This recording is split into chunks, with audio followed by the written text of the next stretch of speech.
qui nous rapporte l'entretien de Jésus dans la chambre haute quelques heures avant son arrestation, sa condamnation et son exécution. L'entretien s'est achevé sur le témoignage des disciples, chapitre 16, verset 30. Maintenant, nous savons. Maintenant, nous croyons. Le but de Jésus était de les amener à cette connaissance qui permet la foi. La foi sans connaissance n'est rien d'autre que de la crédulité ou de la superstition. La foi véritable se fonde sur la connaissance. Foi et ignorance ne vont jamais ensemble. Foi et connaissance. Foi basée sur la connaissance de celui en qui on fait confiance. Maintenant nous savons, maintenant nous croyons. Sa tâche auprès des disciples, sa tâche de formation auprès de ses disciples est terminée. Et c'est pourquoi Jésus conclut cet entretien par une autre affirmation qui est permise par le témoignage des apôtres. Jésus dit au chapitre 16, verset 33, « J'ai vaincu le monde. J'ai vaincu. J'ai remporté la victoire, j'ai triomphé des difficultés, de l'opposition, j'ai achevé ma tâche. » Ce que Jésus avait à dire à ses disciples a été dit. L'entretien est clos. Et maintenant, Jésus détourne ses regards et il lève les yeux au ciel, nous dit l'évangile de Jean. Maintenant, il doit parler au Père. Ces quelques instants de tranquillité, ces quelques instants qui lui restent encore avant la venue de ceux qui sont prêts déjà à l'arrêter, ces quelques instants, il veut les consacrer au Père. Dans une dernière prière, Jésus conduit ses disciples jusque dans le lieu très saint, jusque dans le sanctuaire, et leur permet ainsi de connaître quelles sont les relations qui existent entre lui et le Père. Quel privilège que cette prière, cette dernière prière de Jésus avant Gethsémani nous ait été conservée. Nous entrons maintenant à la suite des disciples dans le sanctuaire et nous allons écouter ce que le Fils veut dire au Père.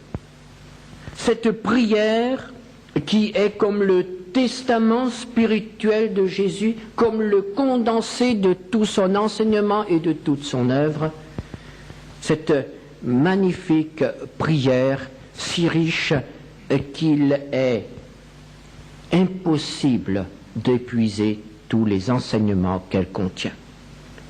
Ce qui en fait finalement un texte difficile à étudier, comme nous le faisons ce matin.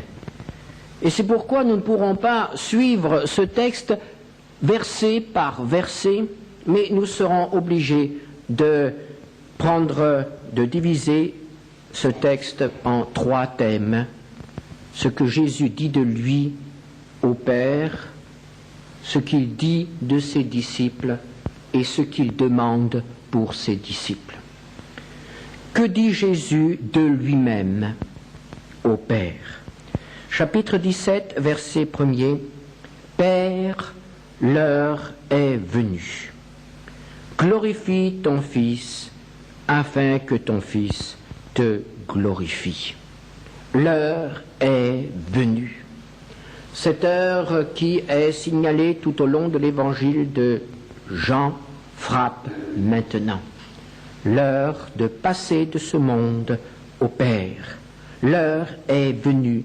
L'heure est venue où le Fils va être glorifié.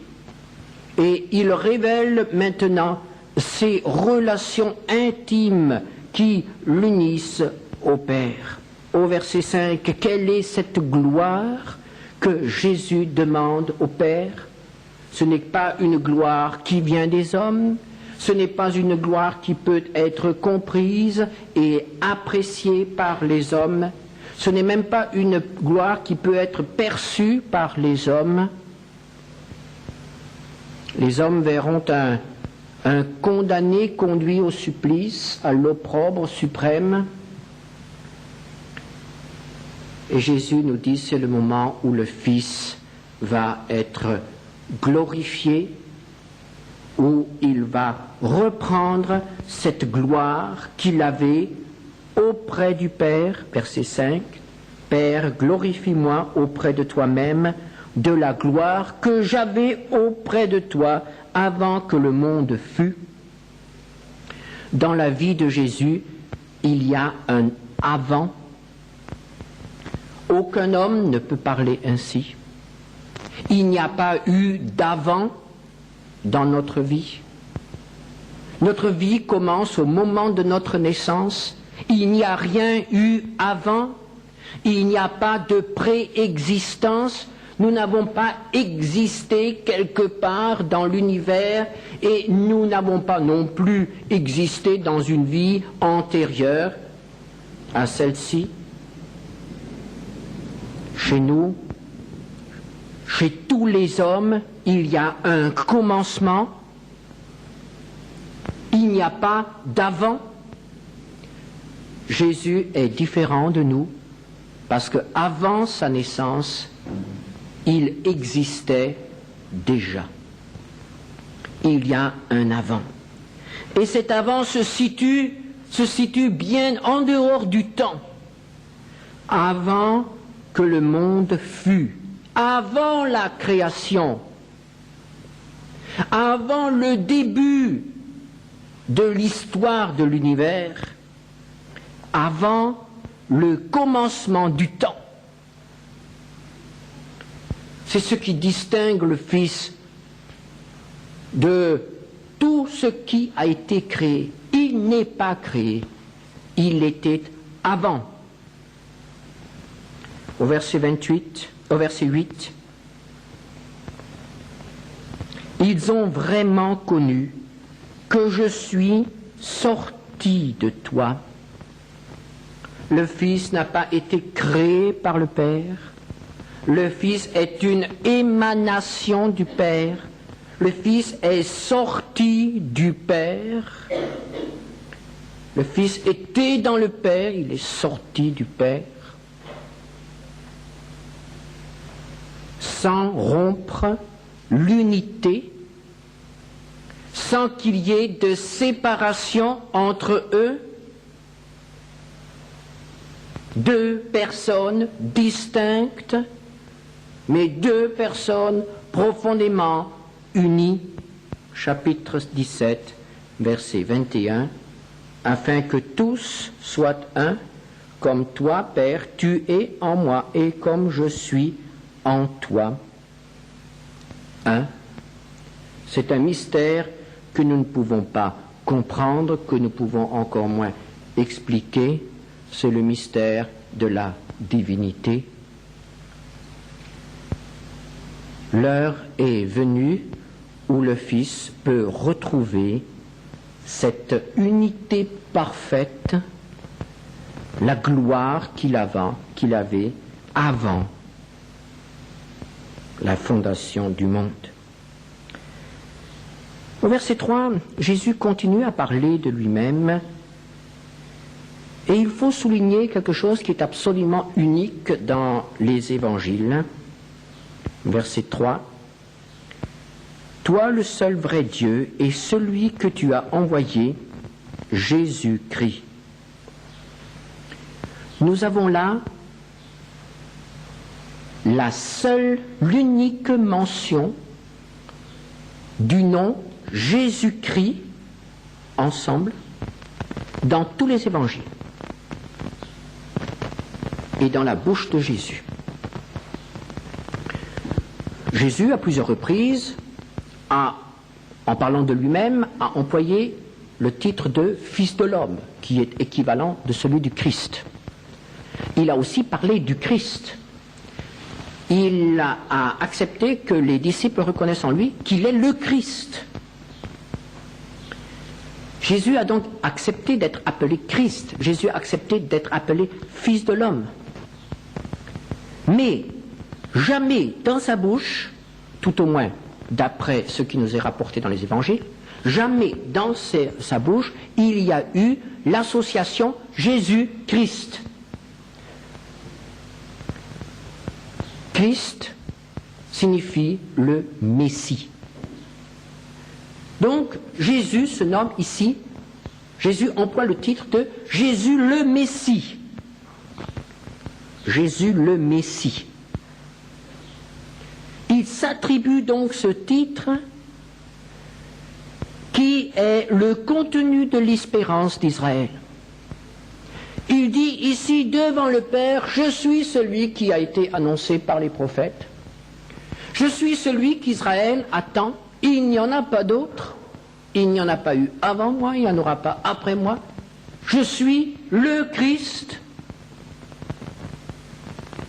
Je suis celui qui accomplit toutes les Écritures. Je suis celui qui est roi, je suis celui qui est sauveur. Je suis le fils de David. Il est quand même remarquable de souligner que ce titre, Jésus l'emploie ce soir-là, dans son testament spirituel, il dit « Je suis le Christ ». Je le suis. Quelques heures avant de mourir. Je suis Jésus-Christ. Et dorénavant, l'Église va associer ces deux mots et nous trouverons dans les actes, nous trouverons dans les épîtres toujours le nom ensemble, Jésus-Christ. Et nous-mêmes, nous parlons toujours de Jésus-Christ. Eh bien, ce nom, c'est Jésus lui-même qui l'a créé pour lui ce soir-là, sous le regard du Père. Celui que tu as envoyé. Le Christ est celui qui est envoyé par Dieu. Et il a été envoyé dans un but bien précis pour accomplir une tâche qui faisait partie du plan éternel de Dieu. Le Messie est venu accomplir une œuvre, au verset 4. Je t'ai glorifié sur la terre, j'ai achevé l'œuvre que tu m'as donné à faire. Nous verrons tout à l'heure quelle est cette œuvre. Mais soulignons maintenant cette affirmation, je l'ai achevée. Je l'ai achevée. Une œuvre achevée. La vie de Jésus ne peut pas être caractérisée comme la vie de l'homme. Dans certains cimetières, on voit parfois une colonne brisée. Ce qui symbolise une vie qui n'a pas été achevée. Elle aurait pu s'élancer bien plus haut, bien plus loin, mais elle a été brisée. Tout s'est arrêté. La vie de Jésus n'est pas une vie brisée, une vie inachevée. Il est mort à l'âge de 30 ans et pourtant il avait achevé ce qu'il avait à faire, avait terminé. J'ai achevé. Et c'est pourquoi il glorifie le Père. Seule une œuvre achevée glorifie Dieu. Et si nous voulons glorifier Dieu, il faut que nous achevions l'œuvre qu'il nous a confiée. Ce ne sera pas la même œuvre que celle de Jésus-Christ, mais ce sera une œuvre qui correspond à nos possibilités et à notre situation. Une œuvre qui répond aussi aux besoins de l'Église de nos jours. Achever l'œuvre. Est-ce que nous sommes préoccupés de glorifier Dieu par une œuvre achevée? Oh, combien souvent nous commençons quelque chose et nous ne continuons pas. Ou nous bâclons notre travail à la fin. lorsque nous sommes pressés par le temps. Achevez l'œuvre, achevez. Notre préoccupation doit être semblable à celle du Seigneur. Achevez, achevez. Alors seulement Dieu est glorifié. Dieu ne sera jamais glorifié par du travail qui n'est pas achevé. J'ai achevé, dit le Seigneur. Et quelle était cette tâche au verset 6 ? J'ai fait connaître ton nom aux hommes. Voilà la tâche du Seigneur dans ces 3 premières années, dans ces 3 années de son ministère. Faire connaître le nom du Père. Et alors là, nous posons une question et nous nous demandons, mais il y a 2000 ans que le nom de l'Éternel était connu. Dieu s'est révélé à Abraham. Il a complété cette révélation à Moïse. Il a révélé son nom, le nom de l'Éternel, ce nom qui est celui du Dieu qui veut sauver les hommes. Pas seulement le Tout-Puissant ou le Maître, pas seulement celui qui est de toute éternité, mais le Dieu qui sauve. J'ai fait connaître ton nom, dit Jésus. Mais est-ce qu'il y avait un nom qui n'était pas connu ou qui était mal connu, insuffisamment connu? Le nom qui n'était pas bien connu, pas bien compris, c'était le nom de Père. Le nom de Père. L'islam ne connaît pas ce nom-là quand il parle de Dieu. C'est le nom révélé par le Fils, que le Fils seul peut révéler et que le Fils seul peut nous faire comprendre. Car c'est dans nos relations avec le Fils que nous découvrons soudain que nous avons un Père qui est Dieu. Si nous ne connaissons pas le Fils, nous ne pouvons pas connaître le Père. Et en se faisant connaître, en parlant à ses disciples, en révélant sa puissance, en vivant avec eux pendant 3 ans, le Fils s'est fait connaître. Et quand les disciples ont connu le Fils, ils ont découvert le Père. Car le Fils ressemble au Père. J'ai fait connaître ton nom. Il s'agit d'une connaissance qui va bien au-delà de la connaissance intellectuelle, abstraite, que l'on a souvent de Dieu. Mais il s'agit d'une connaissance personnelle, intime. On connaît de l'intérieur, parce que des relations s'établissent entre le Père et nous. Nous sommes adoptés par lui. Son esprit vient demeurer en nous. Nous avons l'esprit de la famille et nous pouvons ainsi connaître le Père. Il s'agit d'une connaissance spirituelle, d'une connaissance intérieure, d'une connaissance qui est tout à fait personnelle pour chacun d'entre nous. On ne peut pas connaître Dieu par quelqu'un d'autre, il faut le connaître personnellement. On ne peut pas connaître Dieu par son mari, on ne peut pas connaître Dieu par ses parents. Notre mari ou notre femme ou nos parents peuvent nous transmettre une connaissance, ils peuvent nous transmettre des enseignements concernant Dieu, mais tant que nous n'avons pas rencontré Jésus-Christ, nous ne connaissons pas le Père. Nous ne le connaissons pas personnellement. J'ai fait connaître ton nom. Au chapitre 17, toujours au verset 2, Jésus révèle encore un autre aspect de sa personne. Selon que tu lui as donné pouvoir sur toute chair. Jésus parle ici d'un pouvoir qui lui a été donné, un pouvoir total, un pouvoir absolu, un pouvoir universel, un droit sur toute chair, c'est-à-dire un droit sur toute individualité sur la terre, dans tous les temps et dans tous les lieux. Le Père a donné à son Fils autorité sur chacun d'entre nous et sur tous ceux qui même ne le connaissent pas. Pouvoir sur toute chair. Et avant de monter au ciel, dans Matthieu 28, verset 18, il réaffirme cela en disant « Tout pouvoir m'a été donné dans le ciel et sur la terre. » Dans quelques instants, Jésus va être livré, arrêté comme un malfaiteur désarmé dans le jardin de Gethsémani. Quelques soldats suffiront à l'arrêter et à le couvrir de liens. Mais ce qu'il nous dit est vrai. Tout pouvoir lui a été donné. Il a aussi un pouvoir absolu sur ceux qui vont l'arrêter, sur celui qui l'a trahi, sur ceux qui vont le juger.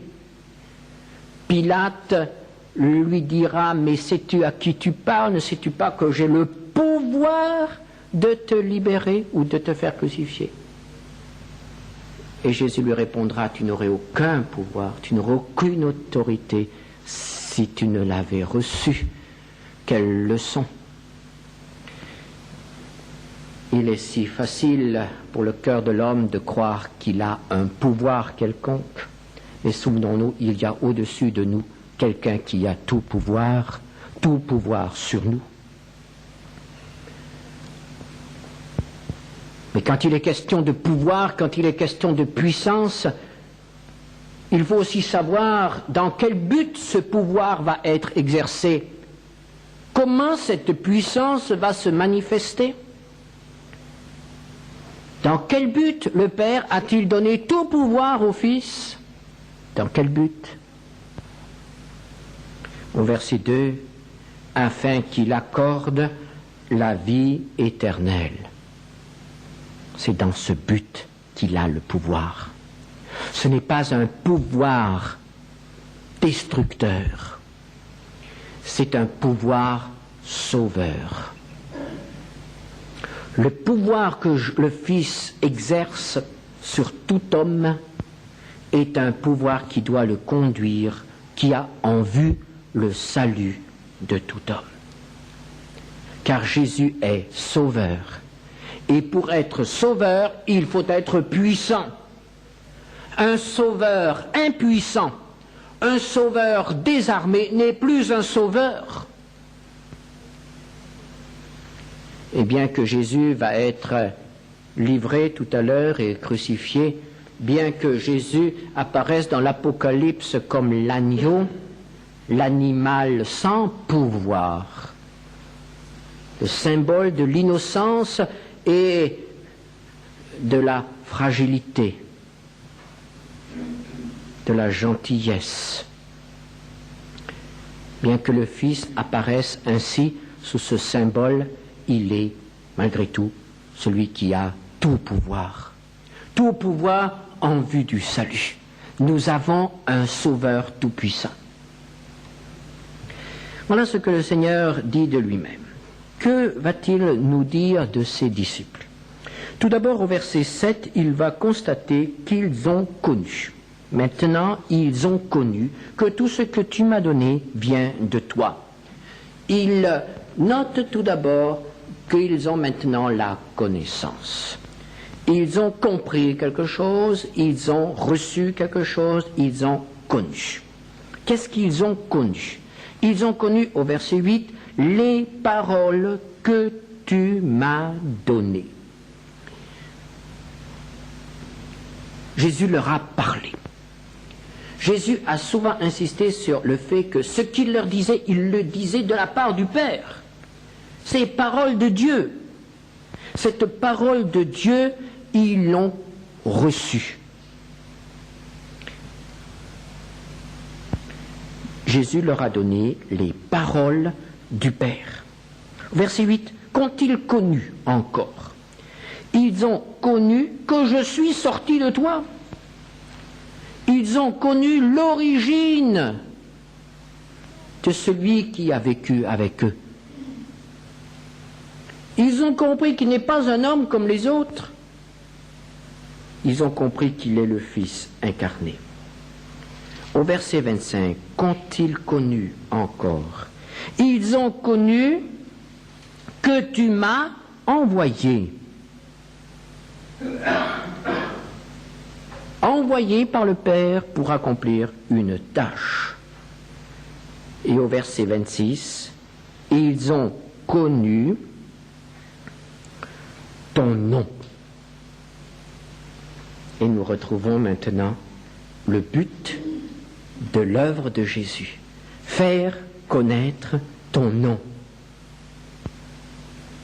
Et voici des hommes qui maintenant ont connu le nom du Père. C'était le but de Jésus. Et connaître le nom de Père ouvre l'accès à la vie éternelle. Verset 3. La vie éternelle, c'est qu'ils te connaissent. C'est cela la vie éternelle. On a souvent une représentation erronée de ce qu'est la vie éternelle. La vie éternelle, c'est connaître le Père. Le connaître comme nous l'avons défini tout à l'heure, de cette connaissance personnelle, intime, spirituelle, de cette connaissance qui ne peut pas être acquise par des moyens humains, mais qui est une révélation que Dieu nous accorde par son Esprit. Accès à la vie éternelle, c'est connaître le Père. Ils ont connu. Et ensuite, au verset 8, ils ont cru. À quoi sert la connaissance si elle demeure stérile? S'il n'y a rien, si elle n'est pas mise en œuvre? Et Dieu, lorsqu'il veut que nous connaissions quelque chose le concernant, veut que cette connaissance se transforme en confiance. Ils ont cru. Maintenant, ils sont prêts à placer leur confiance en lui parce qu'ils le connaissent. On ne peut pas avoir confiance en un inconnu. Connaissant Dieu, nous pouvons avoir confiance en lui. Ils ont cru. Et là, nous voyons de nouveau le cheminement qui est souvent décrit dans les évangiles, dans les épîtres. Au verset 8, ils ont reçu tes paroles. Au verset 6, ils ont gardé ta parole. Et au verset 8, ils ont cru. Recevoir, garder, croire. Verset 18, le Seigneur nous révèle encore autre chose concernant ces hommes. Comme tu m'as envoyé dans le monde, je les ai aussi envoyés dans le monde. Là, le Seigneur parle de l'avenir. Ces hommes qui ont connu, ces hommes qui ont cru, ces hommes qui maintenant ont accès auprès du Père, ce sont des hommes auxquels on va confier une mission. Le Fils va quitter le monde. Les hommes ne le verront plus et la tâche doit se poursuivre. Il faut que le témoignage soit transmis. Il faut que d'autres hommes puissent entendre, connaître, croire. Et cette responsabilité incombe à ceux qui restent. Ce jour-là, ceux qui restaient, c'étaient les 11 qui étaient à côté de Jésus. Tu m'as envoyé, je les envoie. Évidemment, les disciples ne pourront jamais faire tout ce que Jésus a fait. L'œuvre expiatoire de Jésus n'est plus à refaire. Mais toute la première partie de l'œuvre de Jésus, l'enseignement, la révélation du Père, cela nous incombe, peut être repris par les hommes. Les disciples ont été envoyés dans ce but, ils en ont formé d'autres, et cela est venu jusqu'à nos jours, jusqu'à notre génération. Nous avons exactement la même responsabilité que les disciples qui étaient réunis autour de Jésus. Transmettre ce que nous avons connu et ce que nous avons cru. Le transmettre, afin que d'autres connaissent. Ils deviennent ses envoyés, ses apôtres, et ils vont poursuivre sa tâche. Alors maintenant, Jésus prie pour eux. Et que demande-t-il pour ces hommes sur lesquels repose maintenant une lourde responsabilité? Verset 11, « Je ne suis plus dans le monde et ils sont dans le monde. Et je vais à toi. Père Saint, garde en ton nom ceux que tu m'as donnés, afin qu'ils soient un comme nous. » Que demande-t-il pour eux tout d'abord? Il demande qu'ils soient gardés. Il leur a promis de ne pas les abandonner. Il leur a montré que le monde dans lequel ils vont vivre est un monde de haine, est un monde agressif, est un monde qui va reporter sur eux toute la haine qu'il a contre le Fils et contre le Père. C'est un combat spirituel. La révolte des hommes contre Dieu ne peut pas s'exercer contre leur Créateur, mais elle peut s'exercer contre ceux qui connaissent son nom. Ils sont la cible toute indiquée de la haine des hommes. C'est pourquoi Jésus prie particulièrement pour ceux qui le connaissent. Et il demande au Seigneur de les garder. Père, garde-les. Et qu'est-ce que cela signifie? Qu'est-ce que cela signifie être gardé par le Père? On pourrait s'imaginer que le Seigneur dit, « Eh bien Seigneur, Père, je te les confie. Prends-les, mets-les dans un village ou dans une maison où ils seront parfaitement à l'abri, où ils pourront vivre ensemble selon les lois du royaume, où il n'y aura pas de tentation, où il n'y aura pas d'épreuve, où il n'y aura pas de difficulté, où il n'y aura pas d'échec, pas de souffrance. Garde-les dans un cocon comme parfois nous, en tant que parents, nous aimerions garder nos enfants dans un cocon afin qu'il ne leur arrive rien. Est-ce que c'est cela que le Seigneur demande pour les siens? Absolument pas. Au verset 15, « Je ne te prie pas de les ôter du monde, mais de les préserver du mal. » Le Seigneur ne veut pas nous rendre invulnérables, mais le Seigneur nous a promis de nous préserver du mal. Alors on pourrait dire, oui, mais le mal c'est tout. Le mal, ça peut être un mal physique, la maladie, l'infirmité. Le mal, ça peut être un mal psychique, la souffrance morale. Ça peut être une épreuve affective. Le mal, c'est tout, certainement. Mais dans la pensée du Seigneur, le mal ici, c'est ce qui peut porter atteinte à notre communion avec le Père, à nos relations avec le Père. Le Seigneur ne s'est jamais engagé de nous donner une vie facile. Le Seigneur ne s'est jamais engagé de nous préserver de la souffrance physique ou morale. Le Seigneur ne s'est jamais engagé de nous garder de la persécution. Le Seigneur ne s'est même pas engagé de nous garder de la mort. Le monde peut nous mettre à mort à cause du nom du Seigneur. Mais ce que le Seigneur s'engage pour chacun des siens, c'est de garder intact l'héritage spirituel que nous lui confions. Le salut de notre âme, ce qu'il nous a donné dans nos relations avec le Père. Le monde n'a pas le pouvoir de se placer entre le Père et nous. Satan, le prince de ce monde, n'a pas le pouvoir de nous séparer de Dieu. Dans l'Épître aux Romains, cela est clairement exprimé. Rien ne pourra nous séparer de l'amour de Dieu. Et il n'y a qu'un mal que nous puissions craindre, c'est justement celui-là, être séparés de l'amour de Dieu.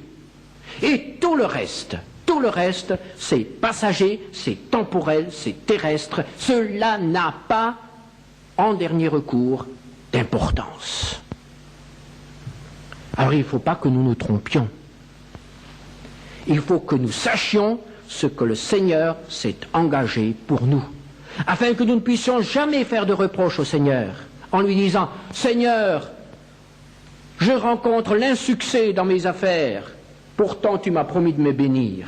Seigneur, je suis malade, pourtant tu as promis de me guérir. Seigneur, je suis haï par le monde, pourtant tu m'as promis d'être avec moi et de m'aider à être un bon témoin. » Ce sont des reproches que nous ne pouvons pas faire, que nous n'avons pas le droit de faire, parce que cela témoignerait tout simplement que nous n'avons pas compris ce que le Seigneur s'est engagé à accomplir en faveur de chacun d'entre nous. C'est de garder l'essentiel. Garder l'essentiel. Tout le reste peut nous être pris, et a déjà été pris à pas mal de chrétiens depuis le début de l'histoire de l'Église jusqu'à nos jours. Combien d'hommes et de femmes ont été dépouillés de tout, combien d'hommes et de femmes sont morts à cause de Christ. Je te les confie, garde-les. Et nous pouvons être certains que rien ne peut nous ravir cela. Même pas une maladie qui affecte nos facultés mentales. Si nous devions perdre la raison, si nous pouvons nous persuader que nous sommes perdus éternellement, tout cela ne peut pas affecter nos relations spirituelles avec le Père. Nous sommes dans sa main pour toujours. Garde-les. Et comment le Seigneur peut-il nous garder? Verset 17. Sanctifie-les par ta vérité, ta parole est la vérité. Et là nous avons notre part. Dieu a le pouvoir de garder, mais nous avons une responsabilité. Et cette responsabilité consiste à nous attacher à la parole de Dieu. Dieu peut nous garder dans la mesure où nous gardons sa parole. Dans la mesure où nous avons ce contact avec la parole. C'est la parole qui nous sanctifie. C'est ce commerce avec la parole de Dieu. Ce contact quotidien, constant avec la parole de Dieu, cette parole de Dieu que nous lisons et qui pénètre dans notre cœur et que nous mémorisons, cette parole avec laquelle nous vivons chaque instant de notre journée, c'est cette parole-là qui nous sanctifie, c'est-à-dire qui nous met à part, qui affirme le droit de Dieu sur notre vie et du même coup nous garde. Est-ce que nous voulons être gardés? Alors plongeons-nous dans la parole de Dieu. Buvons cette parole, qu'elle entre en nous, qu'elle se fixe en nous et qu'elle devienne pour nous une seconde nature. Nous ne pouvons pas être gardés comme le Seigneur voudrait nous garder si nous nous éloignons de sa parole. C'est d'ailleurs ce que nous retrouvons dans l'Apocalypse. Tu as gardé ma parole, c'est pourquoi je te garderai à l'heure de l'épreuve, à l'heure de la tentation. Et je dirais que c'est une des raisons pour lesquelles nous devons apprendre la parole de Dieu par cœur. Que demande-t-il encore? Verset 21. Qu'ils soient un Comme toi, Père, tu es en moi, et comme je suis en toi, afin qu'eux aussi soient un en nous, pour que le monde croie que tu m'as envoyé. Qu'ils soient un. Il s'agit là d'une union créée par le Saint-Esprit. Le mouvement moderne de l'œcuménisme a pris ce texte pour justifier une unité administrative, une unité qui ne correspond pas à ce qui est écrit ici. Ce n'est pas en unissant des églises, en unissant des institutions, en faisant des bureaux, que l'on crée cette unité dont il est question ici. Il s'agit d'une unité créée par le Saint-Esprit. Tous ceux qui appartiennent au Seigneur, qui ont reçu l'Esprit, font partie de l'Église, quelle que soit leur Église. Ils font partie de l'Église du Seigneur, et ce sont ces rachetés du Seigneur qui doivent être unis dans un même esprit, dans la communion profonde avec le Père et avec le Fils. Et c'est alors seulement que le témoignage a de la force, au verset 23, afin que le monde connaisse que tu m'as envoyé.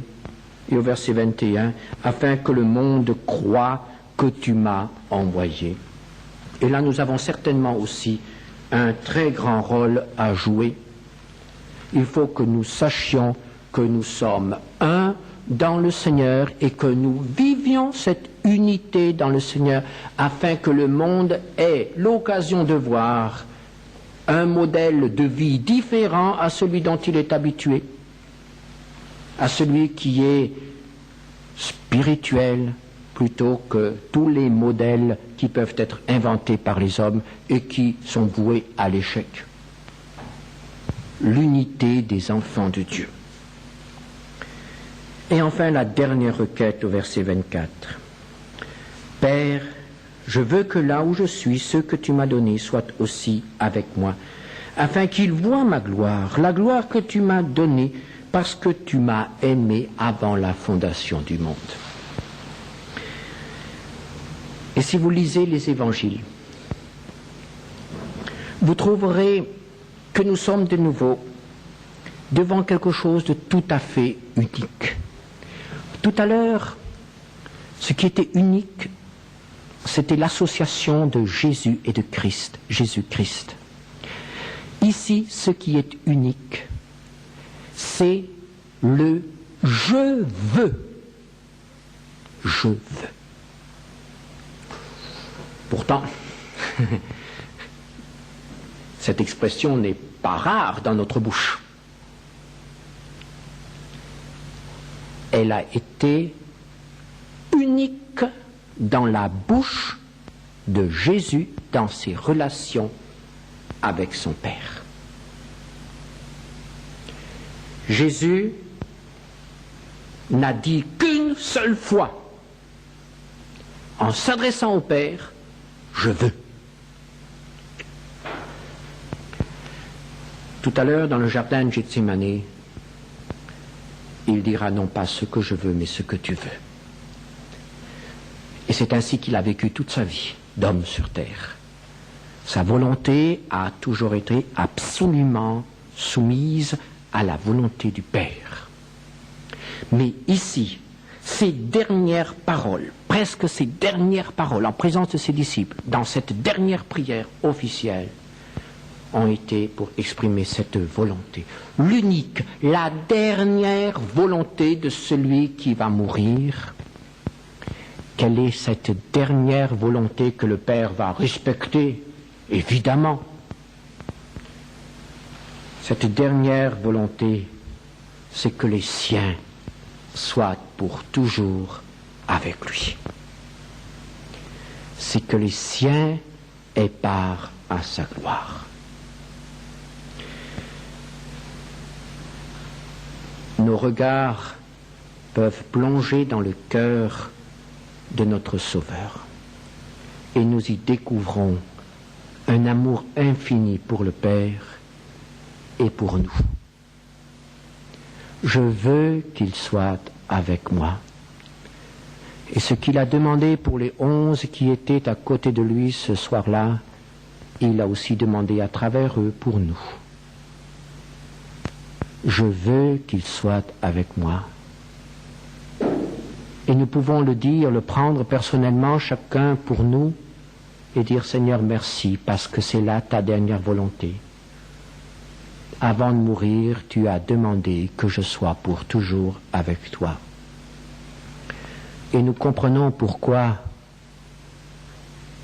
plus aucun espoir n'est permis à ceux qui refusent cela, à ceux qui refusent de croire, à ceux qui refusent d'accepter ce Christ sauveur.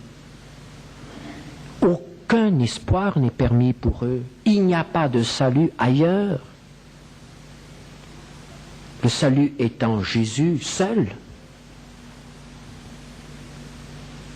Si nous ne l'acceptons pas, si nous le rejetons, nous nous précipitons nous-mêmes